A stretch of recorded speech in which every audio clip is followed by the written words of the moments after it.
I have never been more excited over a kicking game coordinator, nor have I ever been more put at ease by a position group that originally entering the season didn't exactly give me the warm and fuzzies.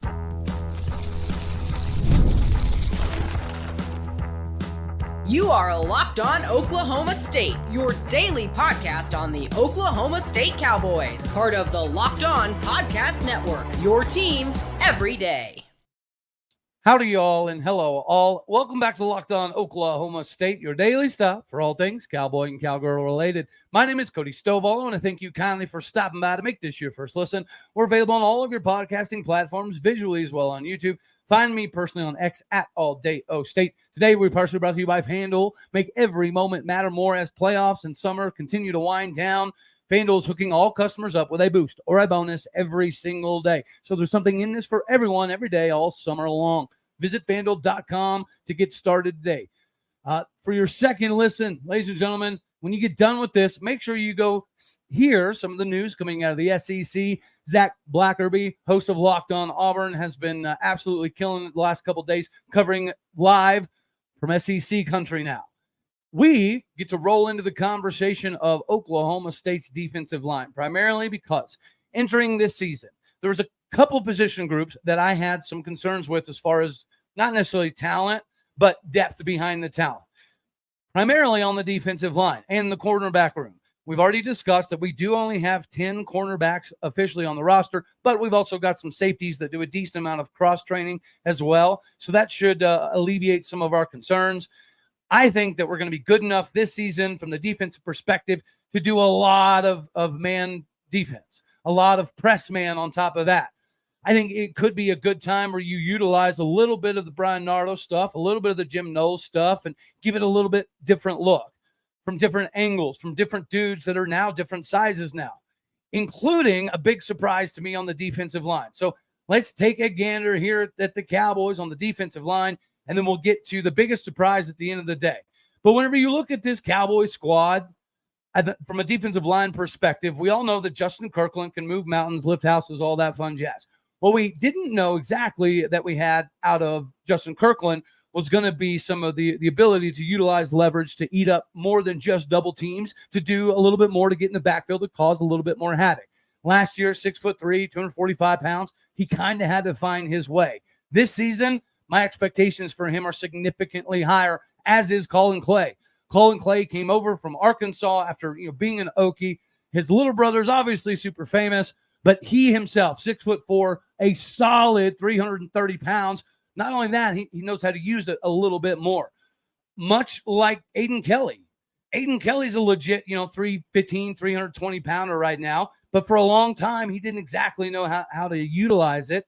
I think from what I've gathered, this is going to be the season where he's an integral part of the rotation.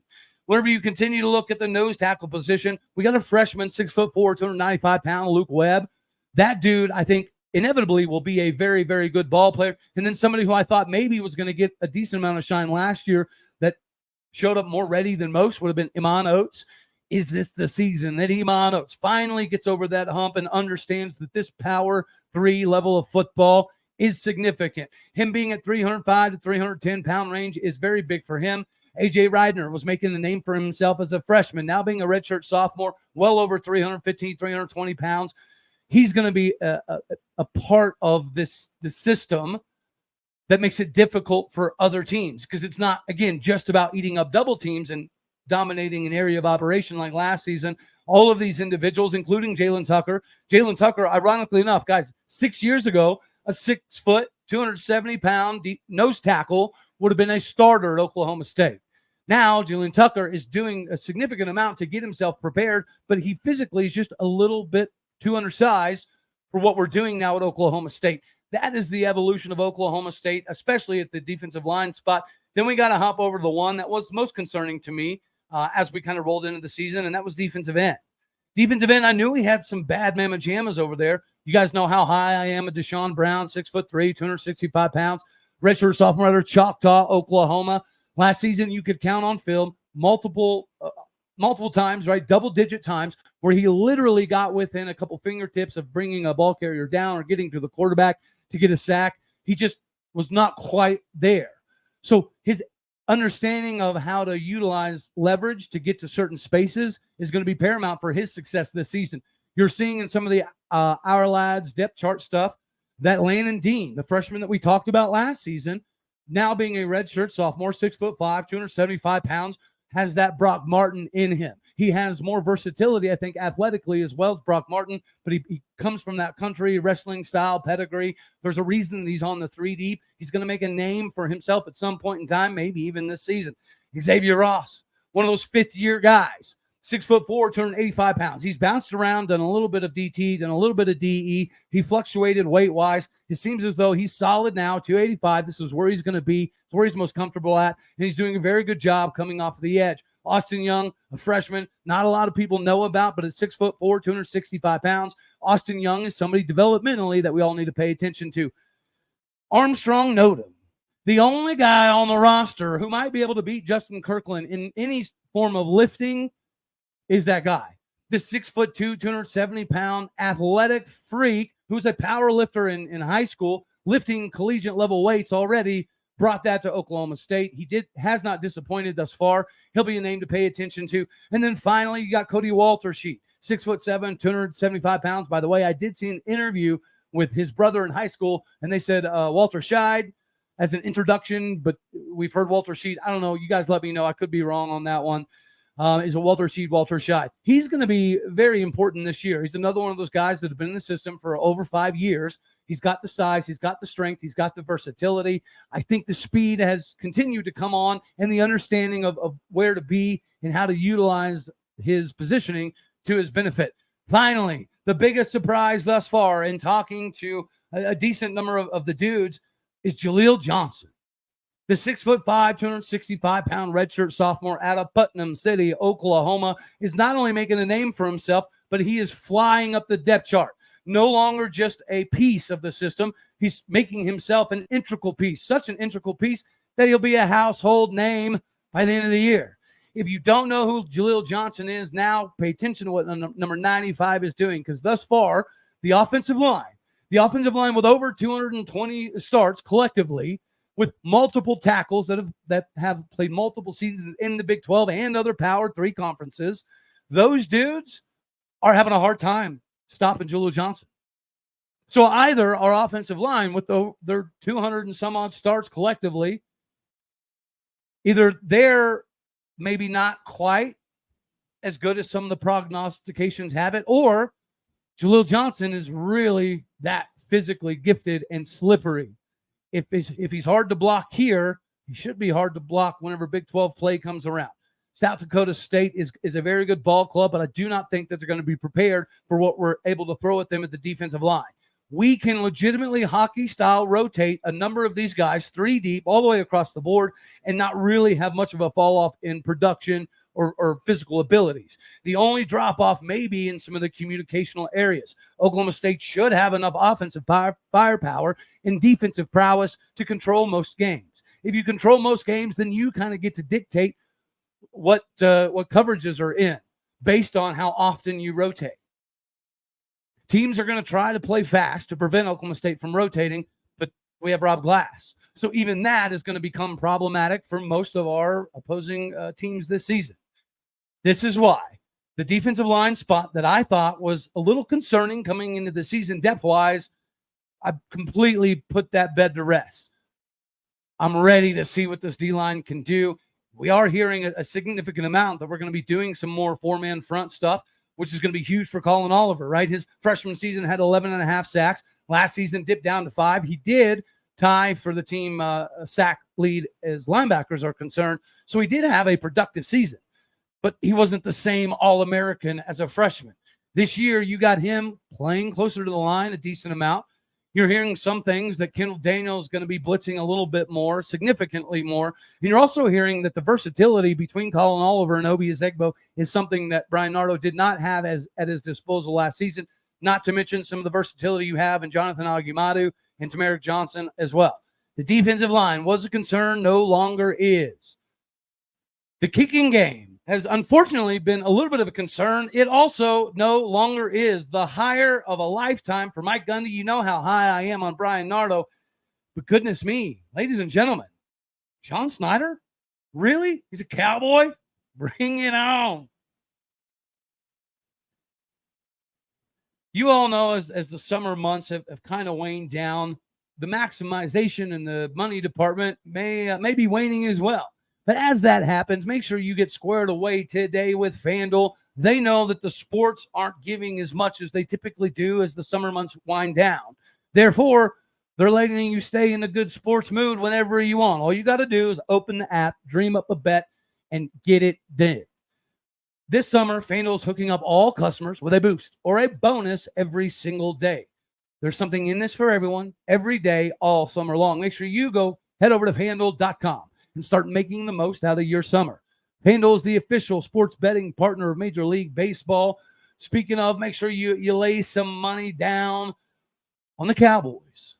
Regardless of what the over, under, Heisman odds, conference title odds, whatever it is, if there's a year that you're going to double down and hammer the over, it is this one. This is the year. This is that time. This is the time for you to capitalize, just like it's time for Mike Gundy to capitalize. And we do know that Mike Gundy's ready to capitalize because we have hints. One of the biggest hints was whenever he fired a Cowboy alum that means a lot to the university in Greg Richmond, the defensive line coach that was really good at some of the technical things, but maybe not so great at some of the out on the road type of recruiting scenarios. So we made a big move by firing somebody that Gundy typically doesn't fire. Gundy doesn't typically fire in-house alumni Cowboys. That's very, very, very rare. But again, as I've already accentuated, to me, it just indicates that he understands the lay of the land and he knows he's got to win some big things this season.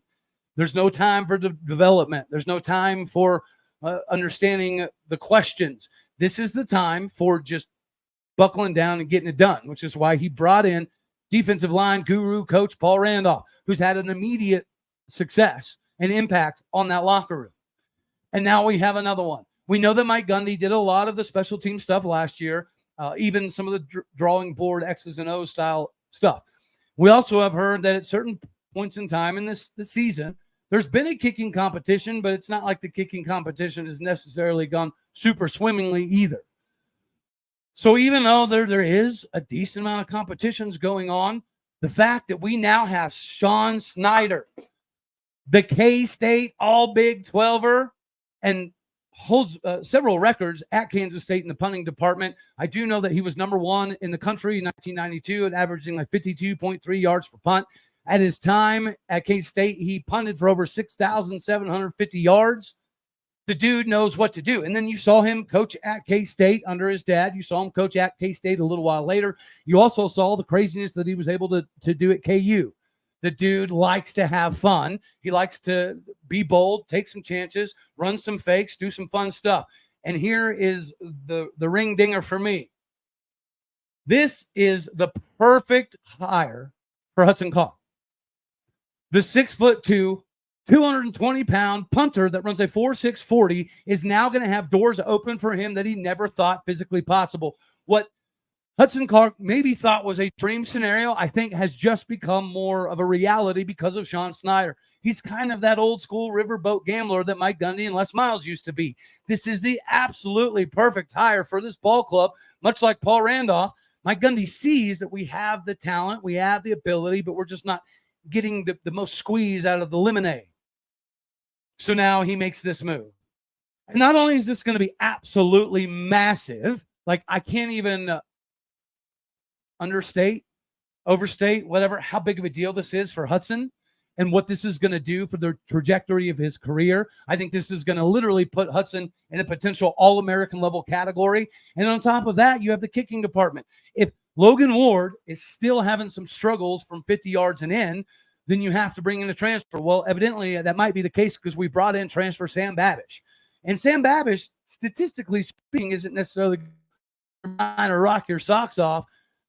But this hire in and of itself, in my opinion, alleviates most of these concerns. Right? He makes his way over, going to rock number 39 by way of Cleveland, Ohio. And again, his stats from this previous season weren't mind-blowing.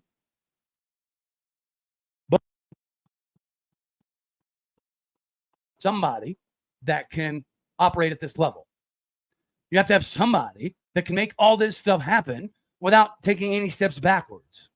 And we needed help in the kicking department. We don't know precisely who's going to be the dude at the end of the day that's kicking all the field goals. I don't necessarily think there's going to be a massive competition per se, but this is going to be huge for Sam Babish, equally as big for Logan Ward. I think this hire may help him kind of dial some things in. And I think it's going to be cool for Kaysen Strum. I know Kaysen Strum is kind of one of the older cats, but this is going to be a learning moment for him. And if Kaysen ever wants to get into coaching, Logan, Sam, whomever wants to get into coaching, there's literally nobody in the country better to learn from than Sean flippin' Snyder. All Big 12, All-American, in the KState Ring of Honor, still holds a bunch of punting records in Manhattan, coached under his dad, who's like, the original gangster of the Big 12, in my opinion, from when I was growing up. You could say Mike Gundy is now kind of carrying that torch. And this hire of Sean Snyder just sets this whole thing to a completely another level. Speaking of being on a completely another level, the SEC commissioner, Greg Sankey, had some very fun things to say. One of the things that really caught my eye was he mentioned that the SEC is really the only conference title name that has any significant meaning anymore, because the Big 12 is no longer, the hateful eight and geographically oriented, nor is the Big 10, because you've got teams from California now going up north. So he's basically saying the SEC, because of the somewhat still geographical footprint and the dollar bills, y'all, the SEC has put themselves in not only a new position, but they've also said that 16 is the number they wanted, 16 is the number they have, 16 is the number that they're going to have in the future as well. There's evidently no desire on the SEC's part to have anything to do with the Florida State Clemson situation, which at first glance, you find that kind of odd. Second glance, we got to be appreciative, because I think this is a good moment for Brett Yormark in the Big 12. Just like I think that the difficulty that the ACC is having, regardless of what shakes out, is going to have some benefits for Oklahoma State and the Big 12 in the recruiting realm. We've already seen an uptick in some of the gems that we've been able to pull over from Pac-12 country, guys that used to, want to play for some of these Pac-12 schools now realize that the Big 12 is the better ticket. The Big 12 is the better opportunities. So they're finding their way over to the Big 12 schools, even the hateful eight original Big 12 schools. I think the ACC is about to be in a very similar position. Now, as it pertains to Florida State and Clemson, as I've said on this program for 18 months, I do think it's going to happen, but I don't think we get Florida State and Clemson. I thought that the SEC or the Big 10 was going to be too dumb, right, to not scoop up those two brands. I also thought that maybe one of them would be pretty intelligent to pick up Miami or North Carolina, meaning Oklahoma State was going to be playing teams like Louisville and Virginia Tech and Pitt and NC State for the foreseeable future. But what we're hearing is, we already know now the SEC legit wants nothing to do with Florida State and what they have going on. Evidently, neither does the Big 10. And it's primarily, from what we're reading, if it's true, due to the contentious nature that Florida State operates. Now, we know exactly how that goes because we dealt with it with Texas. Texas fancied themselves better than everybody in the league. Therefore, they wanted special treatment, special TV, special money, special access to recruiting and all that fun jazz. Texas threw their weight around on the 40 acres in the Big 12 so much that, unfortunately, we went through a couple commissioners that did, in fact, concede to what Texas wanted. And then they would concede to what OU wanted, because OU was like, well, if Texas can huff and puff and blow some stuff down, then we should be able to as well, as did Nebraska, which is why they're gone, right? So Texas has been a school that, although there's a lot of benefits to them being in the Big 12 since 1996, there's also been a lot of negatives to them being in the Big 12. So Greg Swaim even asked the other day, I think this is a very logical question. If the Big 10 doesn't want Florida State because they're too difficult to deal with, and the SEC doesn't want anything to do with Florida State because they're way too difficult to deal with, regardless of what happens with the ACC, the light seems to be shining them to the Big 12. While the Big 12 obviously is going to say, hello, how are you doing? And we're going to have some conversations with them because it makes sense. But it begs the question. Does Brett Yormark and the Big 12 want another Texas situation that we literally just got rid of? I don't know. I honestly, I don't think so. right? Unless Florida State is willing to do less, accept less, be less, whatever, than the original, now Big 12 members, then I don't know if it's a good idea to bring Florida State in. Of course, bringing in Clemson makes a lot of sense because there's so many similarities between Clemson and Oklahoma State, Dabo Swinney, Mike Gundy. Love the storylines, right? Love the marketability, profitability side of that possibility. But at the same time, we don't want another Texas, do we? We don't want another school automatically saying, all right, because we're this big, we're this traditionally rich historically, and we have this amount of money, y'all need to listen to us now. You need to follow our lead now. I don't think the Big 12 wants that, nor does the Big 12 really need that. The Big 12 could benefit equally by grabbing up, say, a Miami or in North Carolina, Louisville, and Pitt, as they could swooping up Florida State and Clemson. So I don't know precisely which way this whole thing is going to go, but it seems as though that Florida State has put themselves in a pretty precarious situation as it pertains to the other leagues and what they're looking for, what they want, what they don't want. And apparently they do not want Florida State, which means that we need to question, do we want Florida State in the Big 12? Is that a headache worth embracing for Brett Yormark? I do know this, that Greg Sankey's, kind of saying some of this stuff, to me, just adds more motivation to Brett Yormark. And I don't know about y'all, but Brett Yormark's probably not the type to be tempted and trifled with. Brett Yormark's probably not the dude to barely bite and nip at, right? You're gonna poke the bear. Brett Yormark is going to do something once again to put the Big 12 on a completely different pedestal. If you did get Florida State into the Big 12 and Clemson, and you did have Florida State basically sign a contract that says we're going to shut the front door and let things be, instead of try to pull a Texas, you need to do this all the time stuff. If they're willing to contractually say that and do that, then it does make sense. Monetarily speaking, the TV rights and viewerships department is going to want to put more money. We were the first conference to have that pro rata clause that allowed us to get more money guaranteed with every Power 4 team that was added.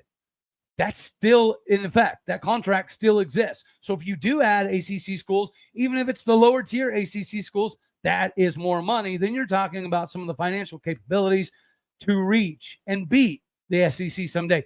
That is what Greg Sankey is afraid of. Are we a long ways from the Big 12 catching the SEC? Yes. Just like we're a long ways from catching the Big 10. But it's a possibility. If Brett Yormark continues to make the moves that he's made that irritate people like Greg Sankey, because some of the stuff Yormark's done has got under Sankey's skin. Right, they're talking about they moved the SEC media days to Dallas, and they thought about doing it previously because of the A&M footprint. Get out of here. You're just trying to huff and puff in Big 12 territory to see what's going on, to see what the lay of the land is in Brett Yormark country. And I can tell you, the lay of the land is good. It's a good time to be a Cowboy, just like it's a great time to be a Big 12 fan, as we get recruits that are kind of cautious about committing to ACC schools, much like the Big 12 scenario or the Pac-12 scenario. We're going to continue to thrive. And that's, again, why I think people, maybe underestimate how vital this season is for Oklahoma State and the Big 12. If we're going to be the flag carrier and we're going to draw in top 20, top 25 recruiting classes on a regular basis, all eyes are on Stillwater this year. And let's face it, y'all, if we can't win a Big 12 title and make the CFP with 21 returning starters and 91% of the roster returning, we might never make it again. I know sometimes a team that's, only projected to be average and has a bunch of sophomores and juniors can jump up and surprise people. But 30 some odd seniors, 16 redshirt juniors, this is a grown man football team with young athleticism that is learning from some of the greatest in the game, on top of the coaching staff that has by and large been intact for well over a decade or right there at it. What happens in Oklahoma State currently doesn't happen everywhere else. We're in a rare spot. We're in a rare time, but this isn't just another season. This is the biggest season of our lifetimes. If we capitalize on this year, Oklahoma State's trajectory will be going up so much that it won't matter what the realignment does or does not do. It won't matter what the Big 12, SEC, or Big 10 do or do not do. Just like if Clemson would have capitalized a few years ago, they could have gone anywhere they wanted and darn near requested any amount of money. But they've lost some of that leverage now. Oklahoma State is in the opposite position. Clemson is trending down. We're trending up to where Clemson was a few years back. The difference is in NIL era, transfer market era, social media to the absolute max era. I'm telling y'all, hammer the over, of course, but enjoy hammering the over for what is the biggest season in Oklahoma State history. How this year goes will determine and dictate what the next 4 years look like. Because if we do everything that we're supposed to do, we're going to have another situation next year where we barely have any transfers. And we're not going to have the numerical issues next season because we have so many seniors that have to be gone. Now, we could have the conversation about Alan Bowman getting an 8th year, but that'll give me a headache, and then I'll want to drink whiskey. And I typically only do that when I come back to Oklahoma. So I'm going to try to save that for football season. That's all I have for this one. There's nothing else to save here. Except for you, make sure you save your money. Get with FanDuel. Hammer the over on the Cowboys. Whatever it is, get it rock and rolling. This defensive line is better than anticipated, deeper than anticipated, and more ready for the season than I thought physically possible. This is a wild ride. It's a wild time, and Mike Gundy knows it, which is why we made the moves of Paul Randolph. It's why we brought in the hire of Sean Snyder. This is the season of all seasons for Mike Gundy, and I think he knows it. All righty, y'all. I think that's all we're going to have for this one right here. As always, you know I love you. God bless. Go Pokes. Thank you for tuning in to make this your first listen. Make sure for your second listen, go check out Zach Blackerby, Locked On Auburn. He's got some good insight on some of the stuff that Greg Sankey has said previously in the last couple days. Pretty interesting stuff, which is why you need to go check it out. All right, y'all. You know what to do. My podcasting folks, the bricks, the foundation, the bread, the butter. Do what you do. Hit the stars. Leave a review. Stop, collaborate, and like the daggone thing. And dislike it if you don't. That's okay, too. More importantly, share, comment, and subscribe. This is a wild time. Be a part of it. All righty, y'all. You know the drill. Later, taters.